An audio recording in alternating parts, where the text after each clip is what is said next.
got to fight this guy. Oh, you got injured in camp. You lose to that guy too. Now you're set back when you could have been a champion. Yeah. You know, there's a lot of like weirdness going on with possibilities and, you know, just luck, bad luck, and good luck. Bad luck and good luck. Timing, I think, is a big thing. How is something like this allowed to happen? How is Jake Paul allowed to fight Gervonta Davis? It's I don't know. Completely unfair. It is completely just. I can't say the word that I want to say because I don't want to get canceled. And then going out there and taking on a guy that is maybe 92 pounds heavier, that is at least 65 pounds heavier than you. That is called one thing. That's called being a bully. Joe Rogan firmly criticizes Jake Paul for agreeing to fight Gervonta Davis, pointing out the massive difference in their sizes. He explains that weight classes exist to keep fighters safe, and ignoring them can create serious dangers. In Rogan's view, Jake seems more interested in selling the event than in respecting the fairness of boxing. His worry is that Jake's larger body and power could seriously hurt Gervonta, Tank, making this matchup both unfair and unsafe. But no time limit within the weight class. Yeah, that'd be sweet. That would be pretty wild. Yeah, that'd be pretty crazy. Because you know, like two guys are facing off each other, like, and they know, like, there's no rescue every 5 minutes. Yeah. And you go into it knowing you're either getting knocked down or submitted, or you're doing that to the other person. Michael Bisping also voices strong concerns about Jake's decision to fight Gervonta Davis despite such extreme weight differences. He highlights that Jake is preparing to face someone who is nearly 100 pounds lighter, which completely disrupts the natural balance of the sport. Bisping recalls how the planned fight with Mike Tyson was already questionable. Tyson is 58 years old and long retired. Now, this new matchup with Tank makes the situation even more controversial. He believes the fight is not about real competition, but about Jake creating a setup that gives him a clear advantage. Bisping stresses that boxing depends on fair matchups, but this fight is so one-sided that it looks more like a personal power play than a true sporting challenge, and it puts Tank's safety at serious risk. One thing, that's called being a bully. It was bad enough when he fought Mike Tyson, a man that was 58 years old, and he was walking around like, I just beat the baddest man on the planet. I just destroyed Mike Tyson and went out there and I beat him, and him and his brother are all celebrating and shit like that. It's like, dude, what are you doing? What don't you understand about this? If you want respect from your peers, if you want everyone on the planet to look at you and take you seriously and give you credit as a boxer, you have to take on challenges that are real. You have to go up against someone that keeps you up at night, against someone that gets you out of bed in the morning to go for a run because the fear of them beating you down is real. Not going up against someone that is so small. If you were to go up to this guy in a bar and try and start a fight with them, people would look at you and say one word, whoa, stop being such a bully. Leave him alone. You are way bigger than this guy. And that's clearly what we have here. It is ridiculous. When you look at the tail of the tape, Gervonta Tank Davis, granted, a very, very skilled boxer, a world champion. He's had some great wins. He's had a tremendous career. He's got 28 knockouts on his record. I'm just looking at the tail of the tape here. 30 years old, Jake Paul, 28. Gervonta Davis is 5'5" tall, whereas Jake Paul is 6'1". I would never dream on picking on a guy that is 5'5" tall. Granted, there's some tough guys out there that are 5'5", okay? They're smaller guys, you know, but for 5'5", they'll pack a good punch. Typically, they're mixed martial artists or boxers, yeah. Teddy Atlas reacts to the face-off between Jake Paul and Gervonta Davis by emphasizing the huge size gap. He jokes that Tank is so much smaller that he'd practically need a ladder just to reach Jake's chin. Atlas accepts that differences in skill and style are part of boxing, but here the physical mismatch is too extreme. Tank is simply too undersized to reach Jake effectively, which makes the fight seem imbalanced right from the start. Things, right? They should also have like the size of the ring, the size of the glove, all that stuff. Particulars should be in the contract, but I would probably look for one thing that is not the common thing to have in a contract if I'm Tank. A ladder. A ladder. Can I get a ladder? Somebody? You know what I mean? Hey, look, all kidding. If he hits him on the chin the way he can punch, Jake might be doing a dance. You know what I mean? Not voluntarily either. But we'll get into that more later. The thing that I'm talking about right here is what you said. It was stark. The size difference was really, you couldn't ignore it. We understand the talent difference, the experience difference. We understand all of that. But the size, the pure, and we understand small guys can beat big guys. We just saw Crawford do it to Canelo, but you know, a little different. The size difference was, I mean, it was eye-catching, jaw-dropping, and it made me think. And I'm gonna ask Richie, our man here who's doing all the taping, who does such a marvelous job. I'm gonna ask him because I know he's an expert in this area. But it reminded me of one of the Rocky movies where they had the face, where they did the wrestling thing with Rocky and Hulk Hogan, AKA Thunderlips. He was Thunderlips back there. Joe Rogan adds that Jake Paul's strategy is more about promotion than competition. He explains that fights like this are intentionally set up to grab attention from casual fans and spark curiosity by staging unusual matchups. According to Rogan, the betting chatter and media spectacle are less about sporting merit and more about generating headlines. He believes Jake understands how to stay in the spotlight and uses boxing primarily as a marketing platform, even when the matchups don't make much sense. That's a problem. That makes it a problem. My opinion is, I just want to say, in case someone calls me into court, I'm a fucking idiot and I don't know nothing. And don't take my advice. I love the Saudis. Don't take my opinion. I love the Israeli government. I love everybody. That had nothing to do with them. That was Jake Paul promoting it.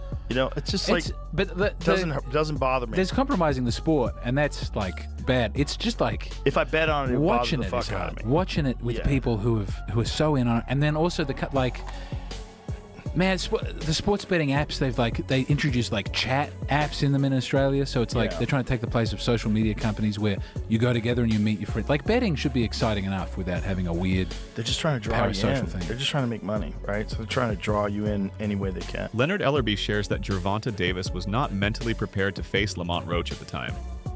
He explains that Tank was going through many personal struggles and didn't want to take on more pressure. This lack of motivation is the main reason the fight never happened, even though fans were expecting it. According to Ellerby, Tank was focused on managing his personal life rather than proving himself in the ring, and stepping away from Roach was his way to avoid extra stress. Leonard Ellerby said, to tell you the truth, Gervonta Davis couldn't get up for Lamont Roach. And what does that mean? It means that he could not get inspired, that he was not motivated to fight Lamont Roach, that his mind was not in a place where it was like, yeah, okay, let's get it, and he was going to war with Lamont Roach.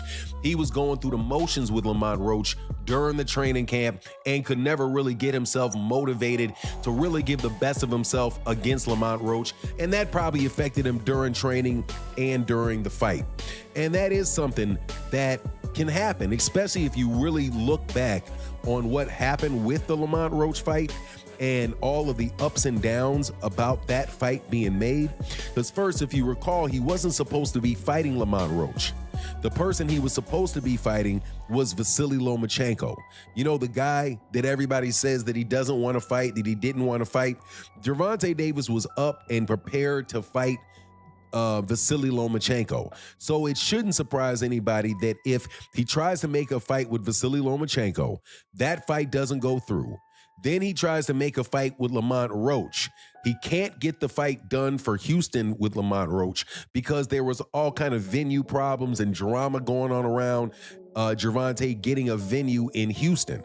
So they wind up eventually moving the fight to New York City and pushing it back even further.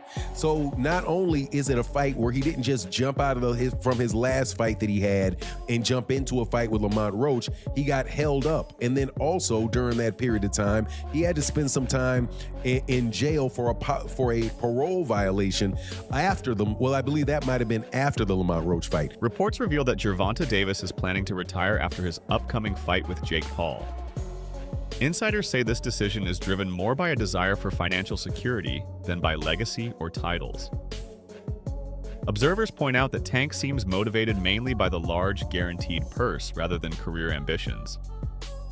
Analysts note that Tank has faced major personal and professional pressures recently, and this has likely influenced his decision to accept a high-profile but unusual fight.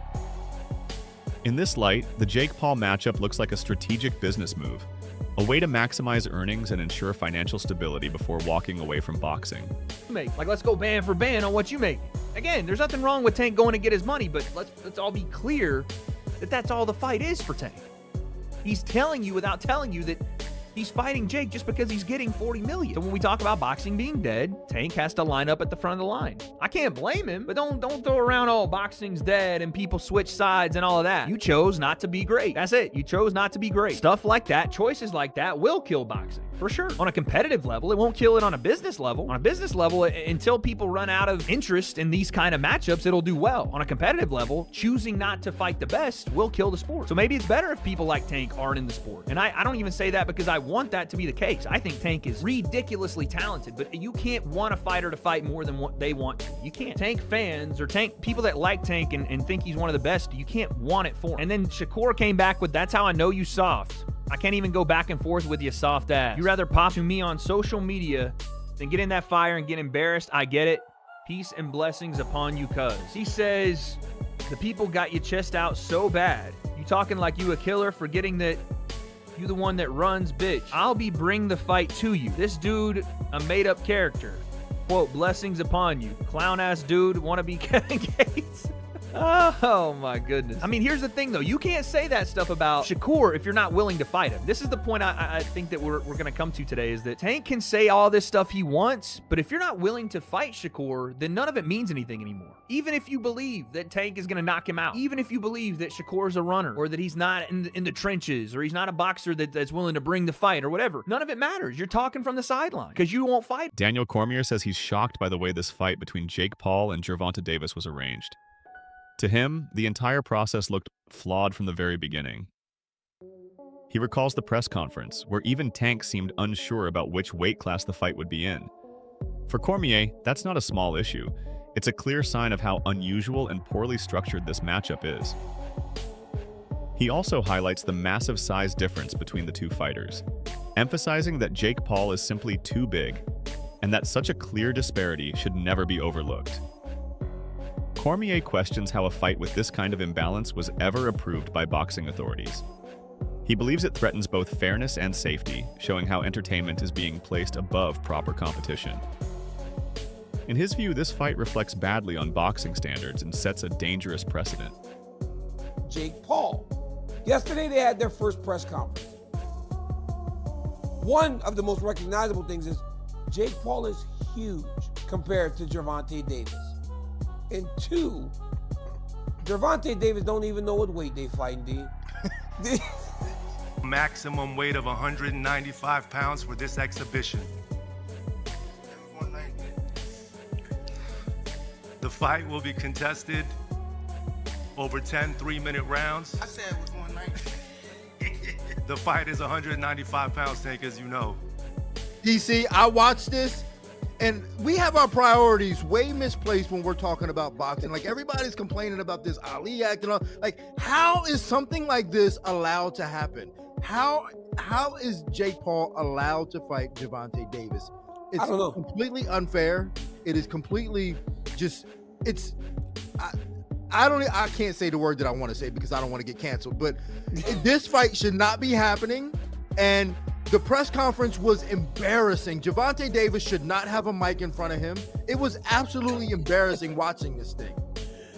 D, why, D? Just the fact that, like, every time when Jake Paul would say something to Gervonta Davis, he didn't know how to answer it. He was comparing himself to, like, P. Diddy at moments, and I was like, oh my God, get a mic away from this guy. This fight shouldn't be happening. And then he didn't even know what weight they were fighting. Like, I thought it was bad, 190, D. it was 195. That was the craziest thing. That was the thing that stood out to me the most. Was that when they go, the rehydration limit or something is 195. And he goes, wait, I thought it was 190. Dean, that's bad. Gervonta Davis reflects on his career, admitting that his original goal wasn't to become a legendary champion. His main aim was to make enough money to escape a difficult life and secure a better future. For him, boxing was a way out of hardship, not necessarily a quest for titles or fame. His focus has always been financial stability, which explains many of the choices he's making now. And while he's fighting YouTube sensation turned professional boxer Jake Paul, who has 12 wins, 1 loss, no draws, 7 wins by way of knockout, opposed to fighting against the likes of his peers who are well accomplished and superstars in their own right for legacy fights like Shakur Stevenson, like Teofimo Lopez, like Devin Haney. Why he's not interested in those fights. And he gets real, right? He gets real, and only thing we could do is salute it, right? Because he's saying, I never told y'all I wanted to be a world champion. I never told y'all I wanted to be undisputed. I got into this for myself and my circumstances to escape from my circumstances. And that's real. We can't blame him for that. We hold him in high regard because the statements he's made and misled people when he said he got a hit list that he wants to check off before he retires, and that hit list includes Shakur Stevenson, Devin Haney, Lomachenko, who turned down the fight because of a severe back injury. And then he told the world, he told Champside, it would be great for him to become undisputed. So I think that he had a change of heart at some point in time along the way, right? Showbiz. The adult gives Jake Paul credit for bringing more attention to boxing and creating a level of promotion that draws in casual fans. Jake's ability to attract viewers and spark conversations is undeniable, and many in the sport recognize that he's opened new doors in marketing and audience reach. However, Showbiz also points out the main criticism Jake constantly faces, that he often chooses opponents who are smaller, retired, or not at his level, which frustrates boxing purists. Boxing is going to sing his praises like a hero. Though Jake Paul is definitely appreciated by the boxing world when it comes to what he is giving to the sport, especially women's boxing, okay? I mean, it goes without saying that Jake Paul, an MVP, has added to the sport of boxing. But Jake Paul, the fighter, people are over his shit. There's a huge amount of boxing pugilists in the boxing community who's over his shit. And if Gervonta Tank Davis stops that, if he is the one who stops this whole train, knocking out Jake Paul, he will become a boxing hero. People will then say, now get the hell out the sport. And I'm talking about from a fighter's perspective. That's what they're going to say. Now, it's not going to go on either one of their official records because it's an exhibition. This frustration has fueled a wider debate about whether Jake Paul is ultimately helping or hurting boxing's image. Showbiz explains that if Gervonta Davis manages to beat Jake Paul convincingly, it could end this trend of mismatched fights. Tank wouldn't just get a major win, he'd also be celebrated as a hero for protecting the sport's integrity. Optically, visually, seeing that go viral, and I mean go viral, and Jake Paul will never hear the end of it. We're gonna have to help you up. We're gonna have to help you up. We're gonna see about it. Help you up. We're gonna see. Because Gervonta Tank Davis is not only a real boxer, he's a real boy. He's 5'5". He's a lightweight. Skills pay the bills. Let him knock out Jake Paul, give him Bambi legs, or knock him down. Gervonta Tank Davis, that moment will go viral, and he will be a far bigger, well-known boxer than he is today, and he will also be a hero. And that's the Black Too Sugar. That you guys don't want to admit it. Don't bull jive.